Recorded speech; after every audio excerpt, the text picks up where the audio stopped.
Views expressed on the following program are not necessarily those of WPSL. However, we do encourage you to like and share them on Facebook. It's time for the African American Scene, presented each week at this time by Howard Insurance in Port St. Lucie and hosted by Rudy Howard. Good evening, good evening, good evening. Always glad to be with you here on a Wednesday night. And I have a special guest for you this evening. I have Mayor Oravec, Mayor of Port St. Lucie, who is joining me this evening to give us some up-to-date information on the city and to answer any questions that you might have. I got a couple of questions from you on Facebook that I will ask him. But Mayor, say good evening. Hey, good evening, everyone. Good evening, Rudy. Thank you so much for having me. Appreciate being with you. It's been a while.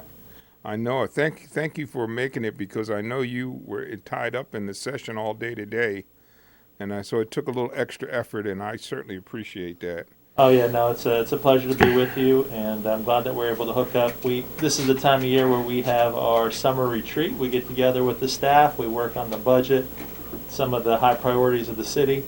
So if you can just imagine an 8-hour-long city council meeting, that's what I just got out of. And so we got 2 more days of that. But you are a sight for sore eyes, and a good change of pace. I had time to get my protein shake and get fired up and, make sure I'm lively. Because I know you have some fun, and you throw an occasional fastball. So I got to be on my game.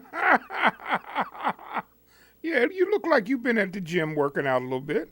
Well, I got to live my best life. If COVID's taught us anything, it's that life is short. And we had a terrible murder. PSL is the safest large city in Florida. And we're so used to the good life in many ways in PSL. Of course, it can always be better. But that's one of the things that's special about PSL, I think, is how safe we are. And we don't like to see terrible events happen. And we just had a terrible murder just a week and a half ago, and it happened on our street, the street that I live on.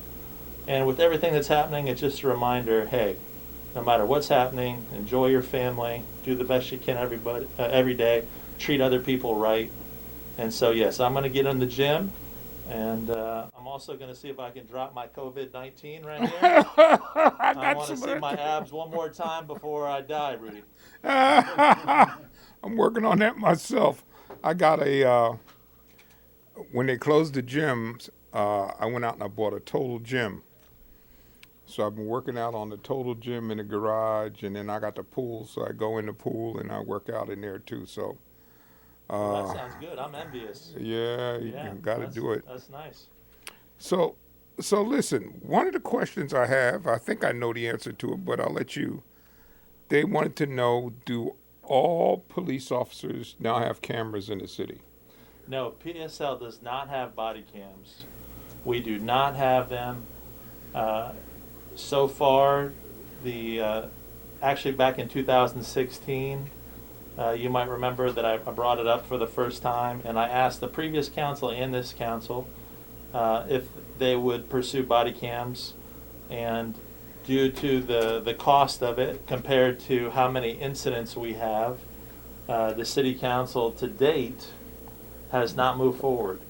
And I continue to support body cams, and of course, in the aftermath of Mr. Floyd being killed in Minnesota, a lot of people have body cams on their mind. They've contacted the city.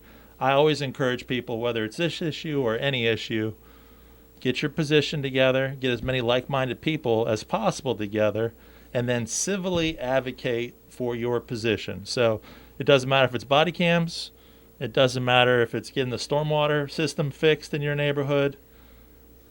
Get your idea put together, organize, and then civilly advocate for the change you seek. Okay, that's very fair. So do you have any in the department now? No, we don't. And I tried to get a pilot program started, in 2016, 2017. And I think that's the easy way to get this ball rolling, is just to do a pilot program, probably with traffic enforcement. Because traffic enforcement, as you know, is one of those areas where the public meets the police officers. And if, we kind of have a relationship, we talk very straightforwardly. So we know that one of those big things, one of those complaints that we hear is driving while black. I'm not talking about PSL, I'm talking about anywhere in the country. Yeah. And so this is one of those situations, I think, that they can go the wrong way, and not only for people of color in a bad situation, but also for the officer in the bad situation. We've also seen where police officers are killed in the line of duty approaching a car on a traffic stop. And you might remember that we talked about this back in 2016 with our first forum on race relations and inclusion. And sometimes change takes a while, good ideas take a while. But we talked about it in 2016, the idea of why don't we teach model traffic stops and what the expectations should be for both parties in a traffic stop, because I don't like it. I'm a big bald white guy, as you know. I don't like getting pulled over. Mm-hmm. And I don't like that. It's not fun. If I wouldn't have been lucky enough to read an article before I got pulled over, I would have known what to expect when I got pulled over. So we just won a grant from the federal government to go into the schools and teach model traffic stops, and to teach it for both sides, what the expectations should be and what proper behavior is for both sides and how it should go down.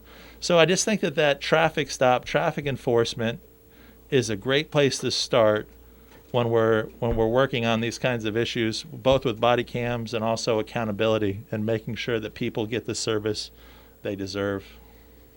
Yeah, I think that's important. I would say I've lived in like 6 or 7 states on the East Coast, and in terms of my interaction with the police, I haven't had any unfavorable interaction with police since I've been here, and I've been here now 24 years. I'm knocking on wood under this Formica right here. Yeah, right. I haven't, but that has been problematic from time to time. I guess also when you get older and you look more mature, I guess there's a tendency to not be so likely to call you out. So I saw also today that you got a grant for a youth police work. Was that like $98,000? Well, I'll have to see what you saw, because that's right around what we got for the grant to teach the model traffic stop. So, is that? Well, maybe I confused it, but it looked to me like it was a grant for youth to get some police training experience. I'll check that out. But we feel that's very important, and as we've dealt with the killing of George Floyd and then the national movement, but I mean, that's obviously just a very dramatic example, but hand in hand with more examples. As we move forward with them, there's just a lot to unpack. But one of the things that I hope, but it's good to hear from your experience and all the places you lived in, because it's not necessarily for me as the mayor to say, I hope your experience in PSL is different, and I don't know that all the problems translate exactly to PSL, and I'd like us to really focus on PSL problems, because we're part of a nation and there's a national conversation that has to be had, but we're just small cogs in the wheel of the nation. What we have much greater influence on is what happens in PSL, and I hope that most people are proud of living in PSL and proud of the police department and proud of their interactions. And if not, then let's work on it. But some of the things that we are doing that you probably know, but just for your listeners, I mean, you've been working on a better PSL for a long time, Rudy, but just for your listeners, we have a police athletic league, and we have a police explorers program where we bring kids in. Police explorers, if you don't know, it's kind of just think Boy Scouts, but for police, and the children get to learn about the police department, and they get to interact with the police department. And a lot of them go on to be police officers. And you had a camp, and my son attended the police camp. I don't know if you still do that anymore. But my son attended the police camp when he was in high school. Yeah, I'm going to check out on police camp because I don't know if that was part of the Explorers or completely separate. Well, the Explorers were separate from that. It was like a 2-week program, and he got a chance to ride with an officer and got a chance to see what the day-to-day operations were like. And I know he was in the class with the former mayor's son, Patricia Christensen. Her son and my son were both in that same class. Yeah, so, and that was pretty interesting. He enjoyed that, especially the ride with the officer. Well, you and I aren't spring chickens anymore, so we would tell the new kids there's no school like the old school. So I will check out that police camp because that sounds pretty good. So that'd be something it'd be good to brush the dust off of if we're not doing it still. Yeah. As soon as this blasted COVID-19 lets us get back to some form of normal. I say after you coughed. Yeah, right. Yeah, I know. And my wife and I haven't gone anywhere. Usually when it's just Cliff and I in here, we don't worry about the mask too much because it's just us, but it's still important. I got your message this week from the city. Wear a mask. All indoor activities, wear a mask. So yeah, I got that message loud and clear. The county administrator adopted an order that enhanced the commission's previous ordinance that called for it to be within businesses for business employees, and in response to the requests from our public health officials, our hospital executives, and then just the direction of the numbers, including our local head of the Department of Health. He put it in effect for all indoor and any place you can't socially distance. Yeah. And so we're trying to support that, and unfortunately, it's come with some divisiveness. I was going to ask you about that. It's dominated my last 3 weeks, Rudy. I mean, between that and then applying the civil unrest and what's happened in the nation with race here, but mostly even more than that, the mass has really been my last 3 to 4 weeks. Hundreds of people contacting me, and just trying to respond to everybody on it. Yeah, there's some pretty strong feelings about not wearing masks, and I don't know, and it's become a political issue, and I have no understanding of why this is political. It's health. It's public health. Why just turn into politics? I don't know. We're kind of crazy, I guess. In this country, we allow stuff like that to get you nuts.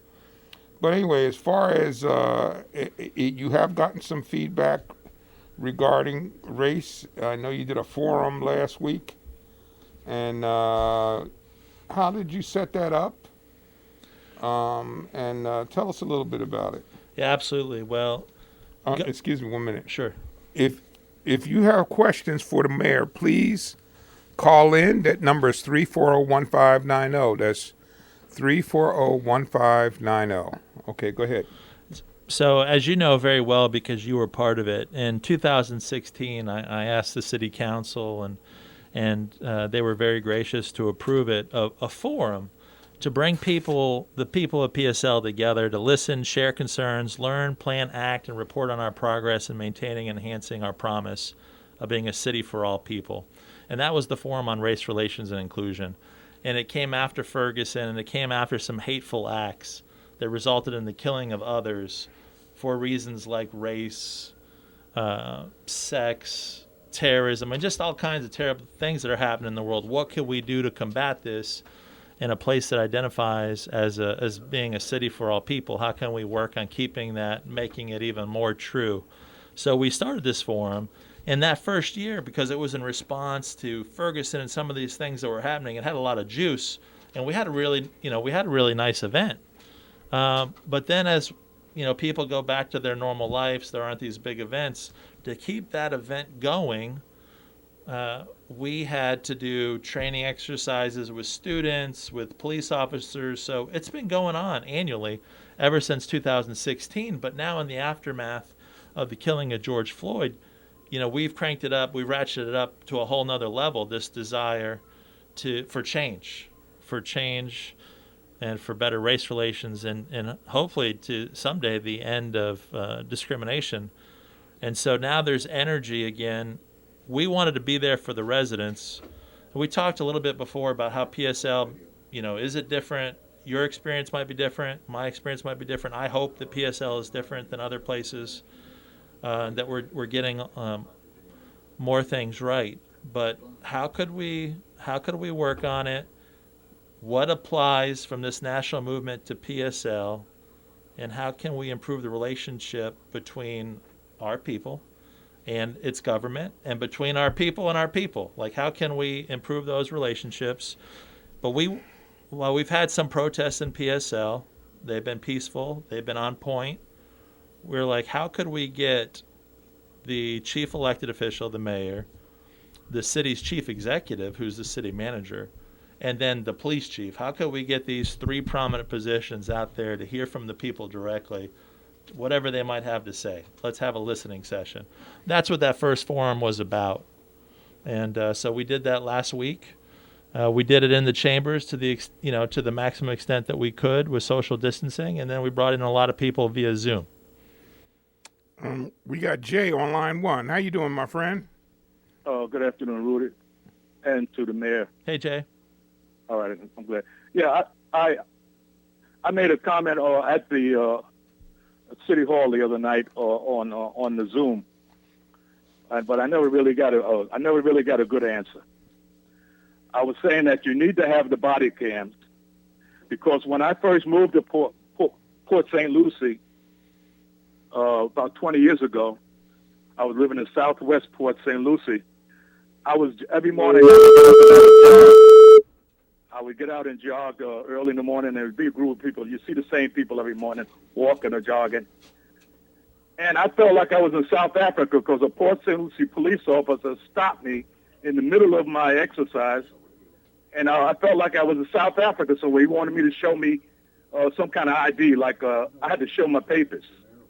I don't carry the ID when I'm running and jogging, because I'm not in a car. I don't need my driving license, and I'm just walking or jogging like everybody else in the morning. People do it every day, 365 a month, days a year, and so I it was kind of, I felt like I was mistreated and misused. I said, this is my introduction to Port St. Lucie. And if it wasn't for a neighbor, a white lady spoke up and said, "That's my neighbor. What's going on? What's the problem?" He kind of backed off. But I went to Mayor Minsky at the time, and I explained to him. I memorized the police officer's car number, so I told him what had happened, and he said that never will happen again. So I appreciate that, and thank you for sharing your story.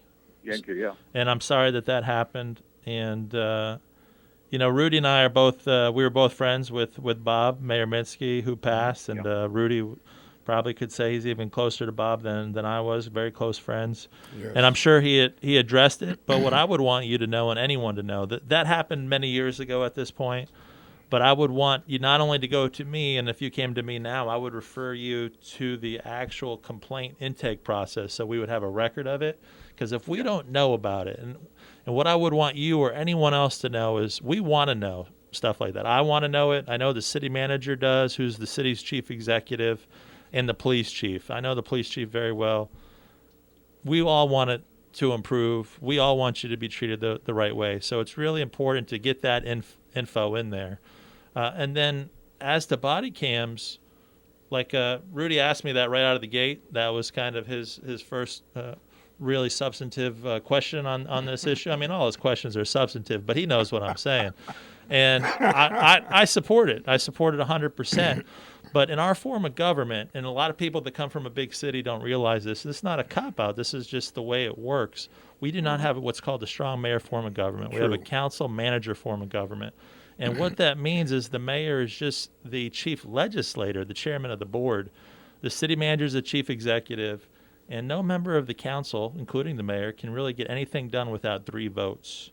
So at this point, the only thing we know is we have 1 vote to support the motion to apply the funds necessary to outfit the police department with body cams. We need 2 more votes, and that's why I recommended to Rudy, my advice to anybody would be on any policy issue, including body cams, get your position, get as many facts and the reasons to support it, get like-minded people on board, organize, and then civilly advocate for the policy or the change that you want.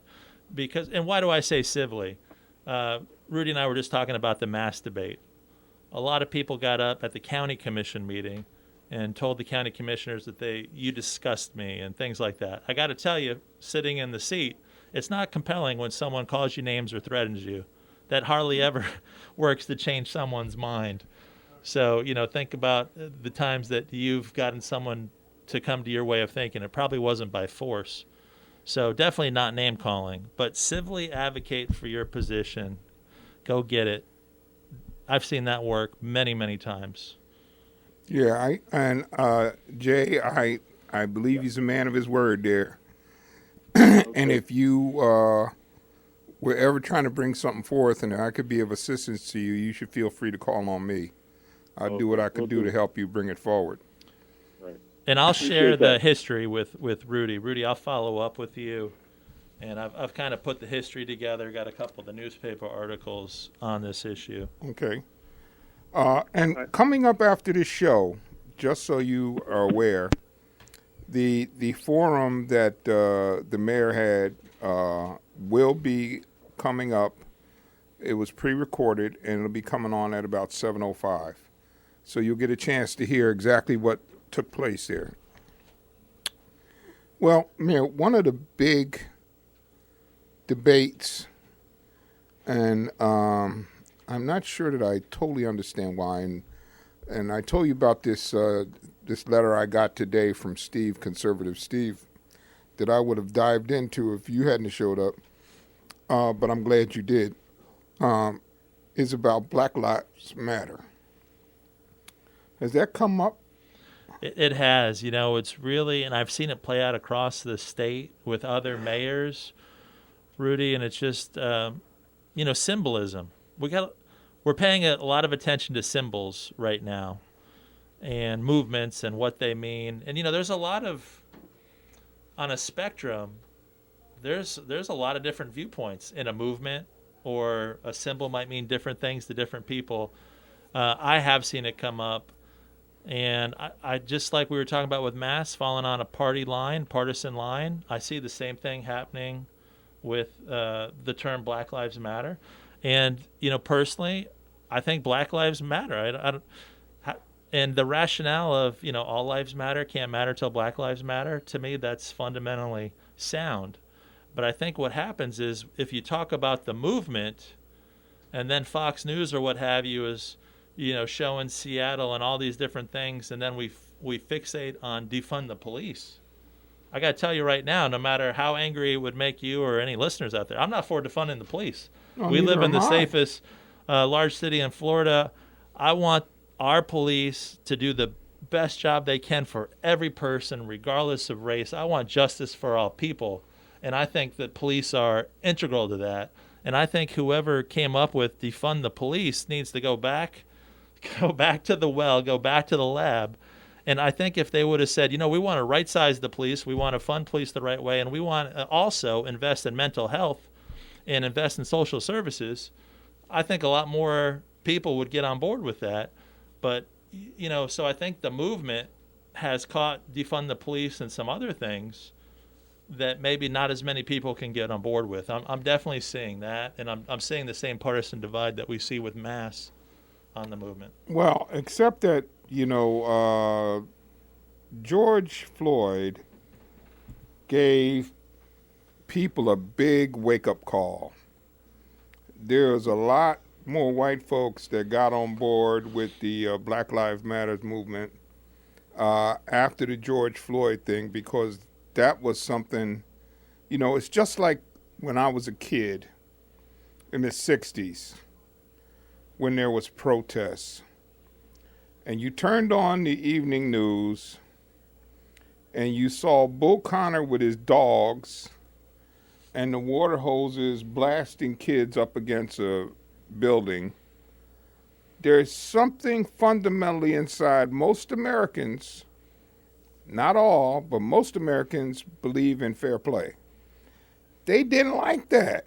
And it was after that you saw white people then got out in some of the marches for civil rights. And I think you just saw the same thing with George Floyd. People saw that and they went, no, no, no. We can't allow that to happen. But for some reason, let me share from my perspective. Thank you. What it appears to me is Colin Kaepernick took a knee, and it just pissed everybody off. They just got so mad. They got furious about him taking a knee. Then they were marching and protesting. They didn't like people protesting. And, okay, so there was some looting and some rioting. Okay, nobody likes that. But it feels to me like people are saying, shut up, deal with it. You don't have a right to complain or demand change. Now, maybe that's not what the intent is. That's the feeling I'm getting from the backlash that people, like, you don't have a right to say anything. And I reject that with every ounce of fiber in my body, because we've been here for a long, long time, and we're an integral part of this country, and we're part of the fabric that made America great. And I think we have every right to try to demand equality and fair justice. I believe all people are created equal, and I think the Constitution guarantees us the right to seek redress for our grievances. So I'm with you there. There's a lot there that you just said that I have a lot of personal feelings on, that I'm just not sure that I want to go down that road as the mayor, because I'm not sure I can separate my personal feelings from my obligation as mayor. But I'm right there with you on all people being created equal. Everyone should have the same rights. We all have the right to redress our grievances, to have peaceful protest, all of those things. Now, I will point out that in my experience, if you can picture that grandfather clock that has a pendulum that swings back and forth, I feel like that's how our change happens. It doesn't just happen in one direction.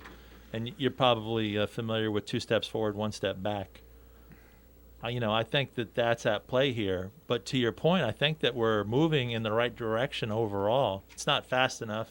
Change isn't easy, and it's never fast enough for those seeking it. But I do think it's coming. To your point, I think the last poll I saw had 60% of white people saying Black Lives Matter. Yes. That's a huge increase, man. 63%. 63. And what's that? What was it before? I mean, it was much lower than that before. So to your point, that video, there's no justifying it. And people, for whatever weird reason, want to justify it. Oh, did he do something before? Was he a bad guy?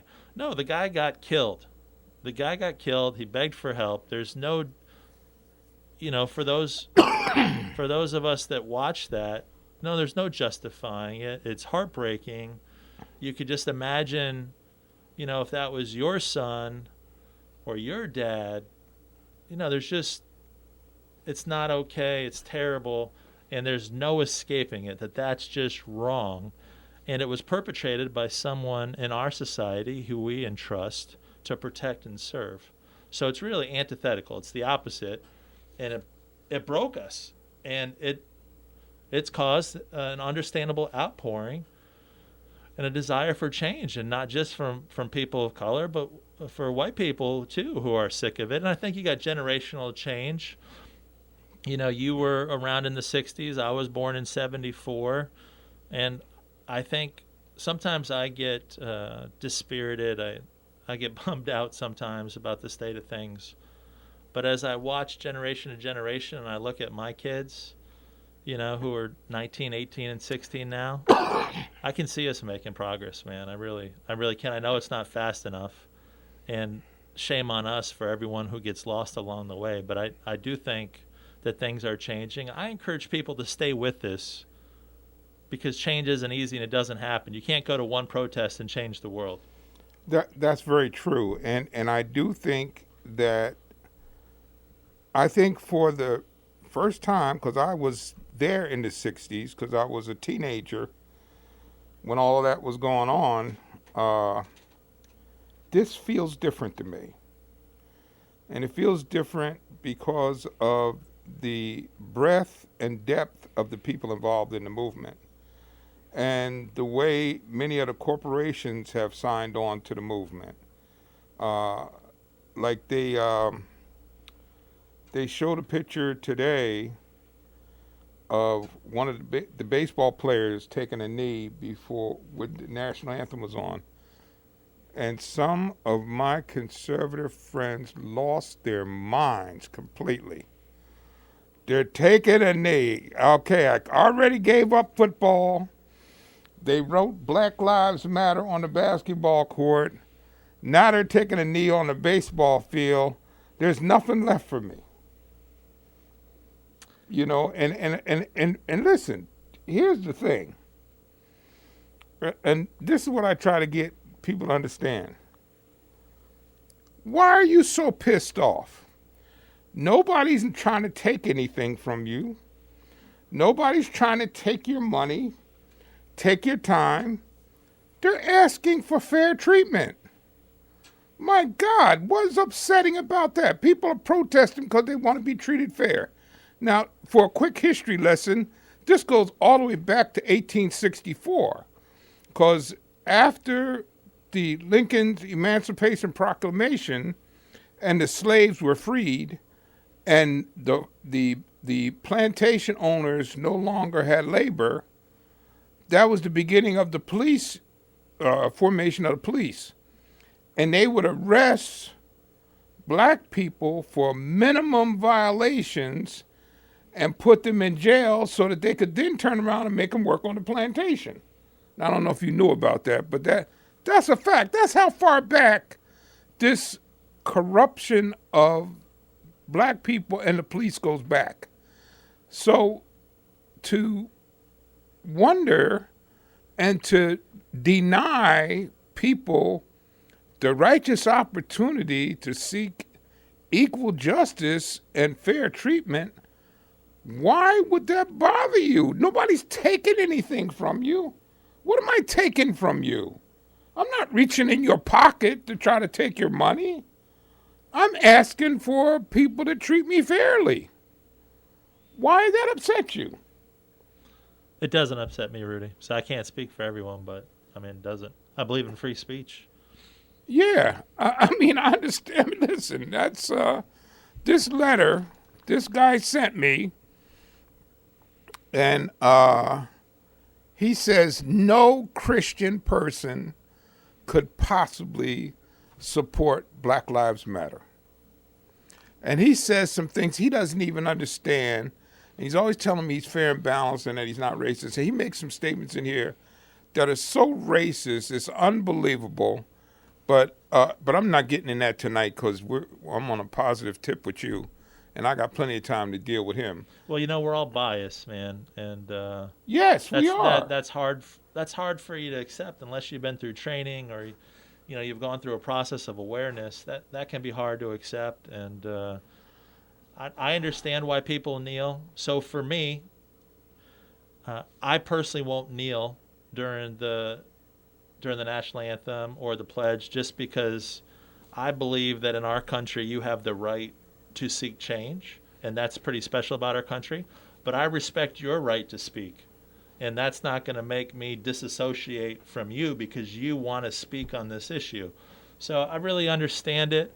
I don't understand conservative Steve's argument about how no Christian could be for Black Lives Matter. I don't know if conservative Steve's out there, but if we were at City Hall at the corner of Oroso and PSL Boulevard, and there was a group of veterans at the corner who were demonstrating for better treatment of veterans because the Veterans Affairs Hospital, the VA hospital, wasn't doing what it needed to do, and they had signs up that said, "Veterans' Lives Matter." Would we get upset about that and feel the need to run down there with our own sign that said, "All lives matter"? Or would we go down there, if we cared probably, and ask the veterans, "Hey, what's up? What's going on? What's your issue?" I don't see anyone going down to the veterans and being threatened by Veterans Lives Matter and putting up All Lives Matter signs as a counter protest. So I use that as an example of implicit bias. Good example. And it's something that, those are the kinds of things that I reflect on as someone who serves the community, to make sure that I'm always thinking about it the right way.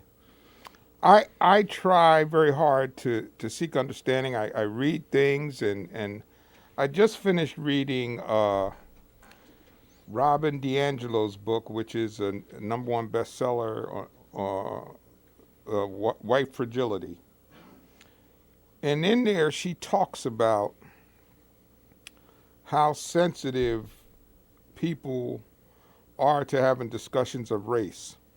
And she says, basically what brought it up is just what you said, how bias is built into all of us, and that part of the issue to solve some of our issues is to recognize that bias is built into us. And if we can recognize that bias within us, then we have a chance to fix it rather than being defensive about it. Because what many white folks see as racist is this evil person who calls people the N-word, and anybody outside of that is not racist in their mind. And that's just simply not true. But it's in that little tight ball that says that's what a racist is, and that's not even beginning to deal with what a racist is. But what I'm interested about, though, really is the implicit bias training. I did a show about that almost 2 years ago. About I know Loretta Lynch made it a requirement of the DOJ to have all of her people go through implicit bias training. And I even took the little test myself. Did you take the test at all? I did in one of the sessions. So what did you find? Well, I mean, just like everyone else, I have biases that I didn't even realize I had. Me too. So we're human. Yes, we are. Yes. Yes. Oh, good. That's a relief. My wife will be surprised. Yeah. Oh, yeah. I thought when I started taking the test, I said, well, this would be a piece of cake. And then when we got through with it, I was like, okay, you got some stuff you got to work on too, pal. Yeah, you know what I mean? Got some work to do. That's what I said. But I think why that's so important is because the unconscious nature of racism. That unconscious nature, and I think implicit bias helps people to identify that. And if you can identify that within yourself, that goes a long way to helping you become more objective and open-minded about the people that you deal with around you. Now, one of the things that makes it easier for you here in Port St. Lucie is this is such a mixed city. Now, going back to what my friend Jay said, Port St. Lucie, you weren't even here then. 20 years ago, this was a totally different place, Port St. Lucie. I can remember going to Little League games, and the Klan was soliciting kids and parents to be members 20 years ago. Now, that's long since gone, but that was the way it was back then. But in this town, it is very, very mixed. You have little pockets here of people that are resistant to some of the changes, but for the most part, Port St. Lucie is a very mixed community, and that's kind of unusual. It's one of the things I think that makes it special, and again, I'm glad that you, as a black man, are saying that and recognizing it. I certainly believe it to be true in my experience, and I've loved PSL for a long time, and I'm hoping that maybe the 20 years is 30 years ago, because I moved here in '02, and I can't believe that I'm coming on 20 years. I started visiting in about '94, and like a lot of places, we have some history we wish that we didn't. But I just feel like Port St. Lucie, ever since I've known it, has been a place where the American dream still lives. And like if you work hard and try to do the right thing, you can still have a really good life for you and your family. And so, a lot of things that we complain about General Development Corporation over, the way that they laid out the city, but they created so many lots that there was enough supply for things to be affordable for a long time. And that gave people access to home ownership. And so in addition to being one of the safest places, we also have one of the highest rates of home ownership. And then, you've been here so long, you've been part of the economic growth team and all these things. Port St. Lucie, one of the things that we cry about, I wish it were different, was that we don't have a downtown. Well, we don't have a downtown because we were incorporated in '61, and most downtowns were established before World War II and post-World War II suburbanization of America with the automobile and everything. That's when everyone went to the suburbs. So, there were 330 people living in PSL in 1970.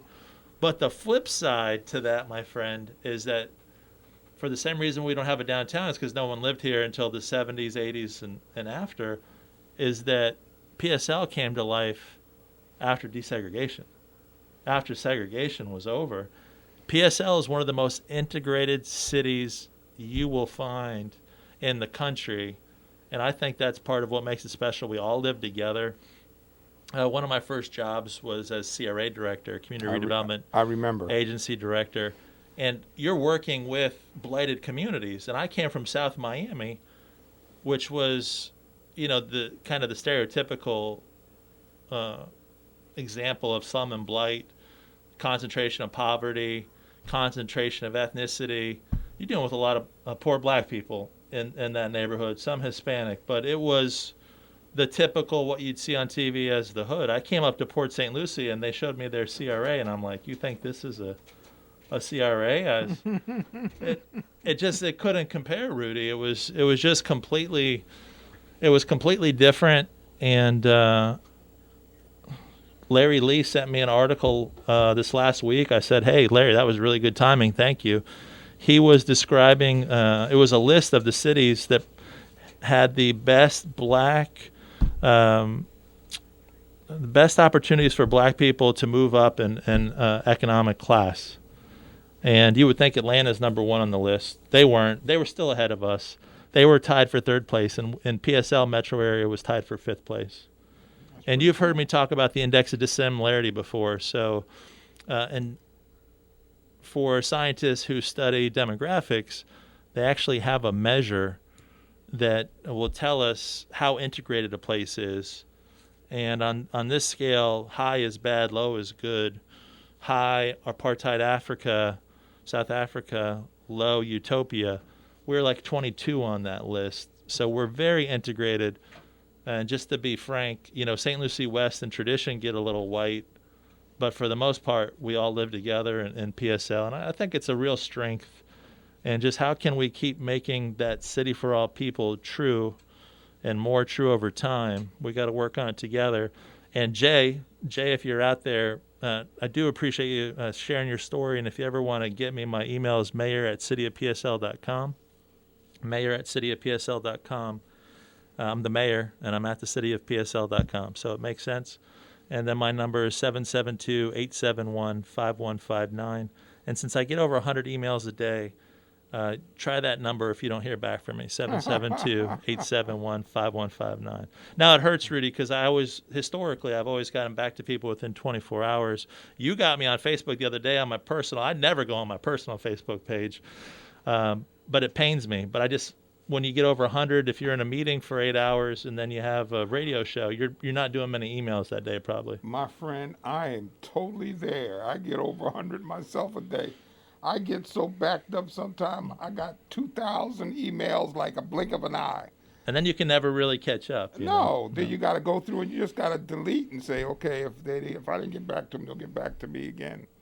So you were talking about so many good things and so many things that, probably are worthy of a show in their own right. But implicit bias training, our police officers all go through it. And then the chief makes sure that every training module that happens, there's an ethics component to it. And we'll have to get him on. I know that he would be happy to come back on the show, and you could get him the details on implicit bias. But it's really hard, and I think we should understand that it's hard for people to admit that they have bias or that they're not perfect. Yes. That's not fun to go through those. Like, I'm having fun with you, and, like, nothing's off limits. We're talking about everything. But there'll probably be some issue that we talked about that I didn't think about it all the way through, and I wasn't as artful in my response as I would want to be, and someone recorded it and is going to remind me of my lack of artfulness for all time. That happens. And so people who are in political office, they don't want to put themselves out there and be at risk of being dinged for the rest of their life. And a lot of people don't want to think that they may have bias or, heaven forbid, a racist component. And so I can't be racist. I dated a black girl, or, my best friend is black. I am not, that's their way of justifying that, I can't be biased. Yeah.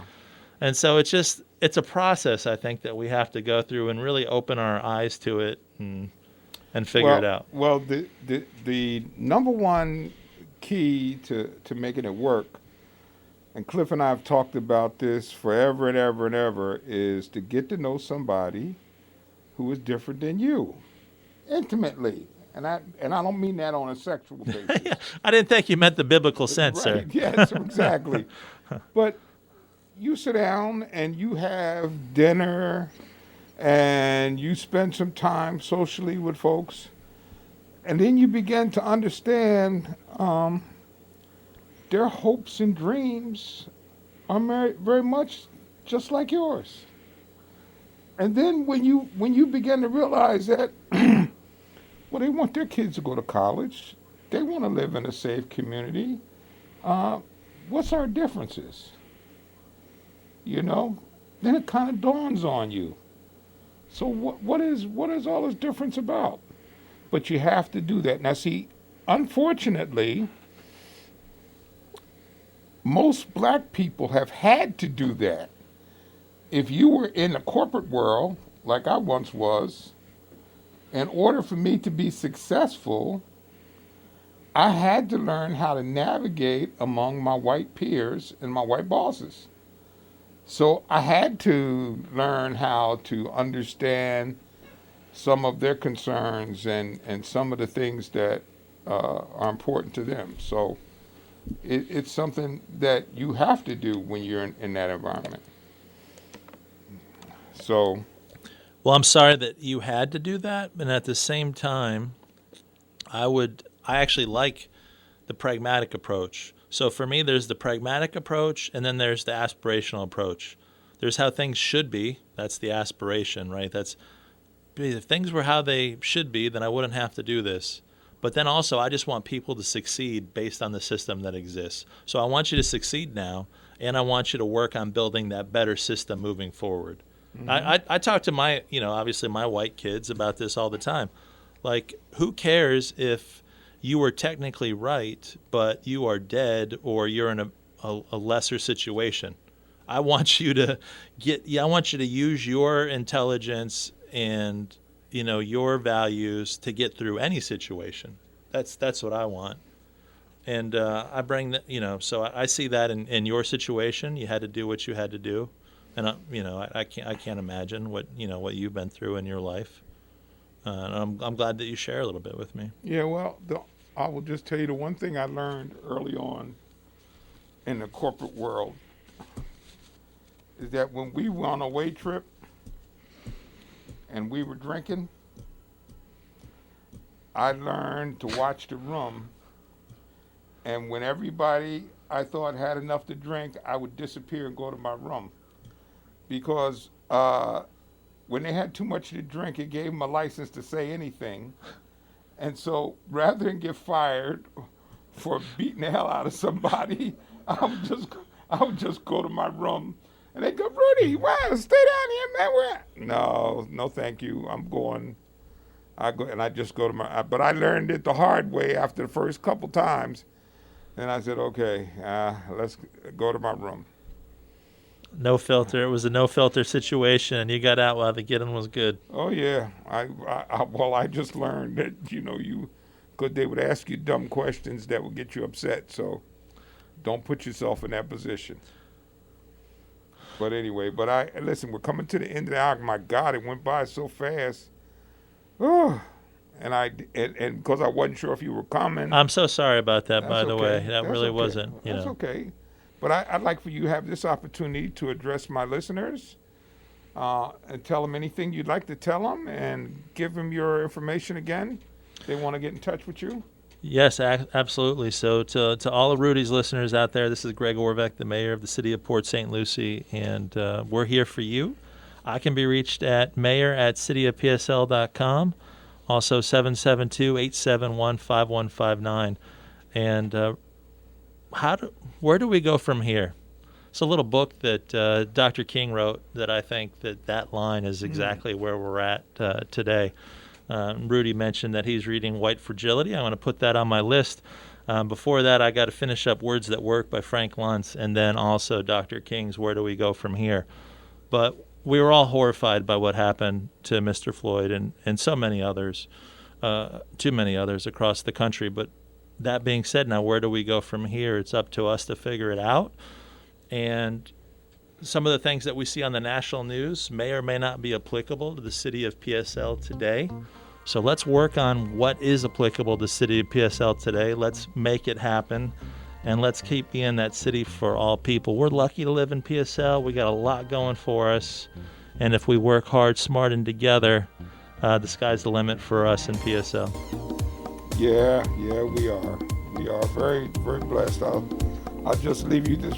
My friend from Miami, who's lived here now for about 10, 12 years, he came over to the house and he saw my TV out on the deck.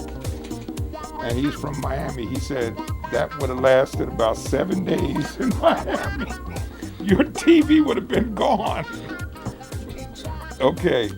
Folks, I'd like to thank you for tuning in to the African American Scene. God bless. Be safe. Be safe. Be safe. Be safe. Be safe.